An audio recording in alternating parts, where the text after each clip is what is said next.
Tonight's slate isn't about name brands or primetime hype, it's about mismatches hiding in plain sight, about tempo wars, roster construction, and styles that simply do not coexist on the same floor. When you strip away the logos and look deeper into the numbers, the records, the pace, and the way these teams are built, you start to see pressure points forming. Some teams want to slow the game into the mud.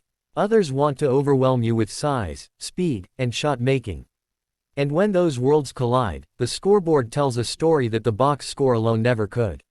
Let's break down every game, one by one, and see where the data leads, without assumptions, without guesses, just the facts and how they collide when the ball goes up.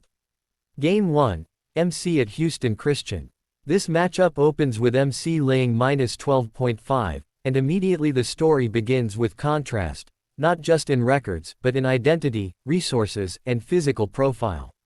MC enters this game at 9-2 on the year, while Houston Christian sits at 5-5, coming off a home loss to Southeastern Louisiana. MC's two losses are clearly defined, a 12-point loss to Santa Clara and a 4-point loss to Incarnate Word, the latter coming in Game 1 of South Conference play. Outside of those moments, MC has shown the ability to dominate, most recently coming off a 36-point win against East Texas A&M, a result that reinforces just how wide the ceiling gap is in this matchup. Roster construction plays directly into this number. MC returns one starter from last year, and that starter is the point guard, while the rest of the roster has been reshaped through transfers and departures. MC lost players to transfer and graduation, but aggressively reloaded by bringing in transfers from Utah State, Xavier, and New Mexico State. The financial investment is part of the equation as well. MC is described as spending way more money than everyone else in the conference, and that spending shows up in size and depth. MC is described as the largest team in the conference, while Houston Christian is labeled as one of the worst rebounding teams in the league, a matchup imbalance that directly impacts second chance points and interior control. Statistically, MC is operating at an offensive level that Houston Christian has not shown the ability to contain. MC averages 87 points per game while shooting 51% from the field, a combination of efficiency and volume that becomes overwhelming when paired with size. Houston Christian plays a style opposite of MC, deliberately dirt slow, attempting to reduce possessions and grind the game down. However, the scoring projections tell the real story. Houston Christian is projected to score 55 to 60 points, while MC is projected to score 80 points, and for Houston Christian to remain competitive, they would need to keep MC under 70, which is explicitly stated as not happening. That projection aligns with MC's pace, efficiency, and rebounding edge. The spread lean follows the data. MC -12.5 aligns with every structural advantage shown on paper, from size to scoring to rebounding, in a game where Houston Christian's slow pace does not neutralize MC's efficiency. Game 2, East Texas A&M at CILA. This game opens with East Texas A&M catching +4.5, alongside an over with no number specified, and the tension here is built around tempo, identity, and recent form. East Texas A&M enters at 5-5 on the year, while CILA sits at 4-6. The most recent data point looms large. East Texas A&M recently lost to MC by 36 points, a result that still hangs over their perception. But when you widen the lens, East Texas A&M's resume shows quality wins, including victories over Army, Central Arkansas, and Fairleigh Dickinson, demonstrating that they can compete when their style is allowed to breathe. CILA's wins tell a different story. They've beaten Houston Christian, Navy, and Gardner-Webb, the latter noted as Division II, which frames the level of competition they've consistently faced. Stylistically, this is a pure clash of philosophies. East Texas A&M plays at a top 50 pace, likes to run, and makes a lot of three-pointers, pushing the game into space and forcing defenses to cover the entire floor. CILA, on the other hand, operates at a bottom 30 tempo, actively seeking ugly games, limiting possessions, and pulling opponents into low-scoring environments. The numbers reinforce that contrast. East Texas A&M averages 78 points per game on 46% shooting, while CILA averages 65 points per game, a significant offensive gap that becomes more important when possessions increase. The question becomes whether CILA can successfully impose its tempo against a team that wants to accelerate every opportunity. With East Texas A&M's willingness to run and shoot from deep, each transition opportunity pressures CILA's slower structure. The spread lean toward East Texas A&M plus 4.5 reflects the scoring upside and pace advantage, while the presence of the over signals that if East Texas A&M controls tempo even partially, the game script shifts away from CILA's comfort zone. Game 3, Niagara at VCU. The final game presents the largest number on the board, with VCU laying minus 29.5, and the data paints a picture of momentum versus attrition. Niagara enters at 2-8 on the year, riding a 7-game losing streak, and this marks their third straight road game, a brutal scheduling spot. Their 2 wins came against Binghamton by 8 and Delaware State by 11, while the losses have piled up. VCU stands at 6-4, with losses coming against New Mexico by 3 at home, Vanderbilt, NC State, and Utah State, a slate that underscores a higher competitive tier. Statistically, the separation is clear. Niagara averages 61 points per game on 41% shooting, plays at a bottom 30 pace, and is labeled as the worst rebounding team in Division I, a combination that limits both scoring chances and second opportunities. VCU, meanwhile, averages 84 points per game, plays at a top 100 pace, and makes 10 three-pointers per game, stretching defenses vertically and horizontally. The rebounding mismatch alone amplifies the spread, as missed shots for Niagara often become extended possessions for VCU.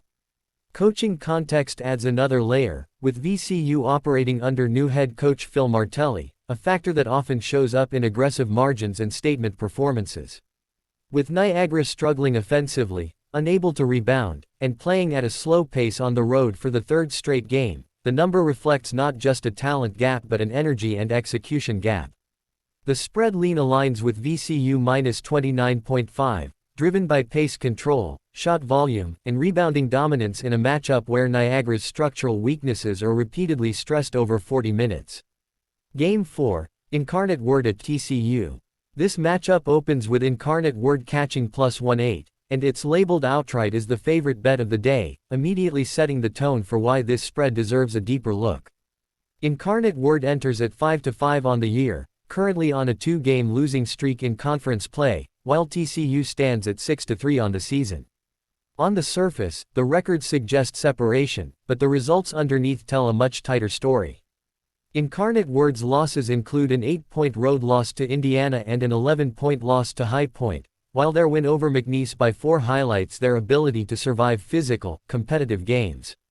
These are not blowout losses stacking up, these are controlled games where Incarnate Word stayed connected late. Statistically, Incarnate Word brings a profile that directly challenges TCU's weaknesses. They shoot 48% from the field, make 9 three-pointers per game, and rank top 15 in the country in offensive rebounds per game, all while playing slow.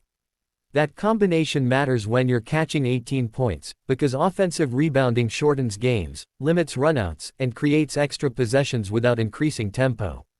TCU, meanwhile, averages 78 points per game on 44% shooting, solid numbers but not overwhelming ones, especially when paired with a key matchup. Note that TCU is described as not very big for a Big 12 team. That size discrepancy becomes critical when factoring in Incarnate Word's ability to compete down low, particularly against a favorite laying 18 points. This is also a Monday night sleepy spot before Big 12 play, a situational angle that historically invites flat starts, shortened rotations, and conservative game management. TCU's resume includes a home loss to New Orleans, a 2-point loss to Notre Dame, and wins over North Texas by 10, Florida on a neutral court, and Wisconsin on a neutral court, showing both ceiling and inconsistency. When you combine that volatility with a slow-paced underdog that rebounds at an elite offensive level, the math becomes clear. The spread lean remains firmly with Incarnate Word plus 1/8, driven by pace control, rebounding dominance, and situational timing that all work against margin creation. Game 5, Wyoming vs South Dakota State. This game takes place at a neutral site at the Pentagon in Sioux Falls, South Dakota, located 1 hour from South Dakota State's campus, a detail that fundamentally shapes the environment. The line sits at South Dakota State plus 4.5, with Wyoming entering at 8-2 on the year and South Dakota State at 7-5.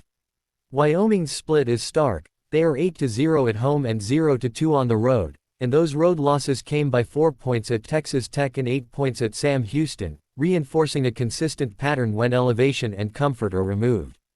Wyoming's road scoring outputs underline that concern, posting 70 points in one road game and 72 points in another, a noticeable dip compared to their overall record. South Dakota State, meanwhile, averages 74 points per game, shoots 45% from the field, and plays at a bottom 100 pace, a style that naturally compresses scoring margins and keeps games within reach late. The neutral site amplifies that edge, as this is treated realistically as a home game for South Dakota State, both geographically and atmospherically.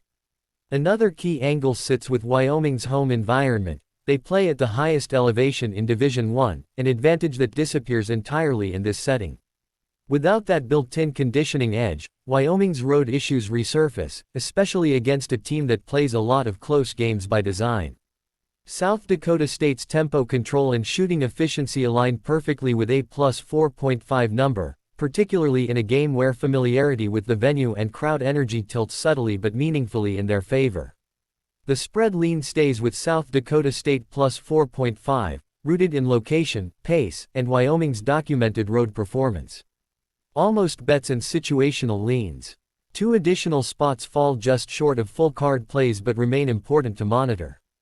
In Gardner-Webb vs. Wofford, Gardner-Webb's record is mentioned as 1-11, while Wofford is laying almost double digits.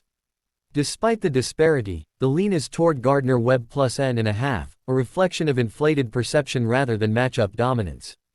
Meanwhile, Alabama A&M vs. North Alabama features a bet on Alabama A&M minus 105 moneyline, driven by a little brother rivalry angle and a packed small gymnasium, situational elements that often neutralize talent gaps without showing up in raw statistics.